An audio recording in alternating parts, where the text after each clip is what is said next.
হযরত ইব্রাহিম আলাইহিস সালামকে জিবরাইল এসে বললেন, ইয়া রাসূলুল্লাহ, হাবিবাল্লাহ, খলিলুল্লাহ, আপনার এই যে ছোট এই যে সন্তানটা আছে ইসমাঈল, এর নিয়া হাজেরা নিয়া দূরে একটা রেখে আসতে হবে, বলে তার হুকুম আল্লাহর হুকুম, ঠিক আছে, চলো, কোনো সমস্যা নাই।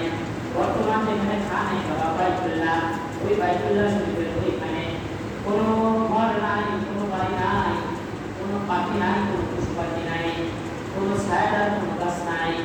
ওই জায়গার মধ্যে ইব্রাহিম আলাইহিস সালাম নিজের সন্তান হাজেরাকে রাখিয়া সমুদ্র দিকে চলে যায়। হাজেরার সামনে এইভাবে দাঁড়ায় গেছে, স্বামী আমার, এই মরুভূমি, ডানে বামে সামনে পিছনে কাউকে